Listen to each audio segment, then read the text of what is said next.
चीज के खिलाफ अनशन भी होते हैं, आंदोलन भी हुए हैं, वो है अवैध खनन, वो है अवैध निर्माण, गंगा तट का अतिक्रमण। क्या ये चीजें भी आपको रुकती दिखी हैं? क्या ये मंशा दिखी है आपको सरकारों की? भारत सरकार का जो भागीरथ प्रयास प्रारंभ हुआ था, राजीव गांधी जी ने एक योजना बनाई थी गंगा की स्वच्छता को। वो समय बीतता गया और उसमें कभी सुधार कभी नहीं, और आज जिस परिस्थिति में गंगा जी हैं, हमें हर नगर और हर गांव में एक नए भागीरथ की आवश्यकता है। जिस प्रकार का प्रयास वर्तमान केंद्र सरकार और राज्य सरकारों ने किया है, क्योंकि गंगा 45 करोड़ लोगों की जीवन रेखा है, और अगर वही नहीं बचेगी तो हम ये देखें कि आने वाले भारत की जो पीढ़ियां हैं उनका जीवन कैसे बचेगा। जहाँ तक आपने प्रश्न किया अतिक्रमण का, मुझे कहने में कोई संकोच नहीं है। किसी भी दल की सरकार रही हो, किसी भी राज्य में, सभी राजनीतिक पार्टियां उसमें संलग्न हैं। जब तक हम अपने अंदर की गंगा, यमुना, सरस्वती, ईड़ा, पिंगला, सुषमना को हम पवित्र नहीं करेंगे, तो हम गंगा के पवित्र भाव को अपने अंदर समाहित नहीं करेंगे, तब तक गंगा की रक्षा करने में हम अपने आप को असमर्थ पाएंगे। अखाड़ों की एक परंपरा रही है। महर्षि भागीरथ ने जब भगवान से वरदान प्राप्त करके गंगा को पृथ्वी पर लाए, तो भगवती गंगा ने भगवान विष्णु से प्रश्न किया था कि आप मुझे मृत्युलोक में भेज रहे हैं, मेरी स्वच्छता, मेरी पवित्रता और निर्मलता की गारंटी क्या है? तो महर्षि भागीरथ ने ये वचन दिया था कि मेरे कुल और मेरी ऋषि परंपरा में जो सन्यासी आएंगे, वो 12 वर्ष के तप का कुछ अंश तुम्हारे चरणों में समाहित करेंगे। जो नागा सन्यासियों की परंपरा कुंभ में रही है, सन्यासी जो भस्म धारण करके स्नान करने जाते हैं, वो स्वयं को पवित्र करने नहीं, गंगा को पवित्र करने जाते हैं। आज भी अगर हम वैज्ञानिक विधि से उसको देखते हैं, तो एक 3 गिलास में अगर हम जल रखें, एक स्वच्छ, एक थोड़ा कम, एक उससे ज़्यादा प्रदूषित, और तीनों में अगर सम मात्रा में हम भभूति डालते हैं, तो भभूति क्योंकि कीटाणुनाशक होती है, वो गंगा को स्वच्छ करती है। उसके साथ में हमारे भाव, हमारे भजन की शक्ति हम भगवती के चरणों में समाहित करके आज तक गंगा को पवित्र लाने का प्रयास सन्यासी करते आ रहे हैं। गंगा किनारे जितने भी संप्रदाय के संत रहते हैं, सबके आश्रमों में, मठों में गंगा के प्रति जो श्रद्धा का भाव जनता में जागृत करते हैं, उसके साथ ही सरकारों की भी जिम्मेवारी है कि अवैध खनन जो हो रहा है उस पर सख्ती से अमल होना चाहिए, और हम अपने निजी स्वार्थों से हटकर भगवती के उस प्रयास को, अपने आप को भागीरथ के रूप में समाहित करें। यही मेरा कहना है। माता जी, आपके विचार? जो प्रयास हुए हैं, क्या वो अभी तक पर्याप्त रहे हैं? क्या आपको बदलाव दिख रहा है यहाँ देवभूमि में?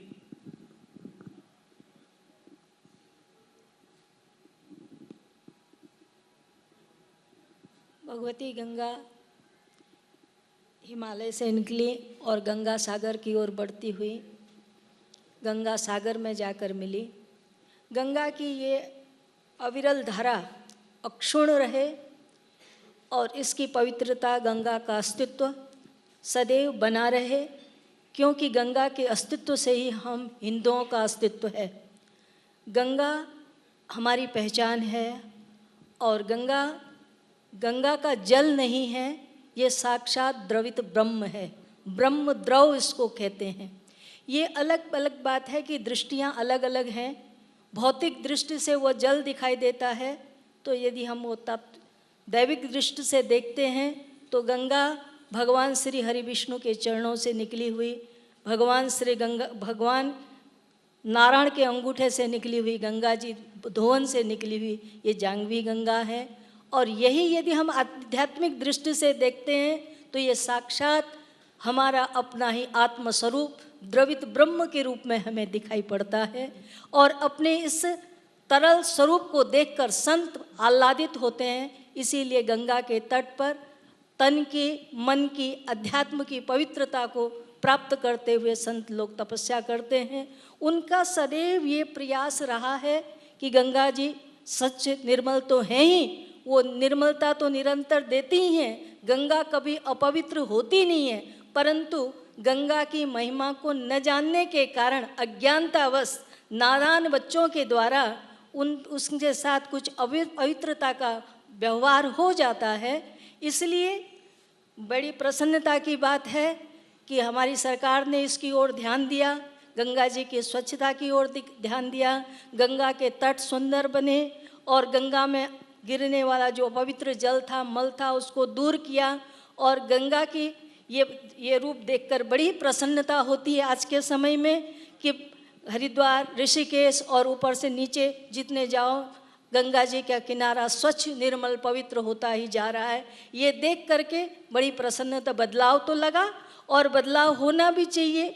ये बदलाव हमेशा बना रहे, बरकरार रहे, गंगा की अक्षुण्णता बनी रहे, उसके लिए सरकार ही नहीं, जनता को भी जागरूक होना पड़ेगा। उसकी स्वच्छता का ध्यान जनता को भी रखना होगा। सफाई के एक दिशा तो मिल गई है, उसको बराबर बनाने के लिए जनता के अंदर जब तक जागरूकता नहीं आएगी, वो नहीं समझेंगे, तब तक ये पवित्रता आज हो गई है और कल ये बनी रहे, उसके लिए हमें सतत प्रयासरत रहना ही पड़ेगा।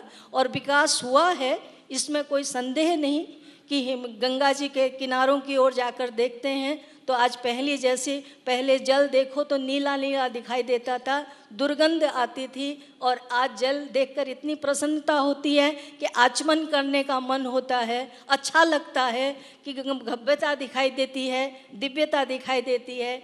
और गंगा का ये तट तो अलौकिक है ही, आत्मविभोर कर देता है। गंगा जी के किनारे जाकर ऐसे ही थोड़ी देर बैठ जाइए तो मन का ताप, संताप सब समन हो जाता है, शांत हो जाता है। मन में एक अचानक से एक आनंद से आने लगती है, मन की उदासीनता दूर हो जाती है, शांत चित हो जाता है। ये तो प्रत्यक्ष गंगा का प्रभाव देखने के लिए हमें मिलता ही है, हम देखते ही हैं, इस चीज़ को अनुभव भी करते हैं जी। तो परिवर्तन हुआ है, इसमें कोई संदेह नहीं, और अच्छा परिवर्तन हुआ, थोड़ा नहीं हुआ। गंगा का बहुत काम हुआ है, अच्छा काम हुआ है।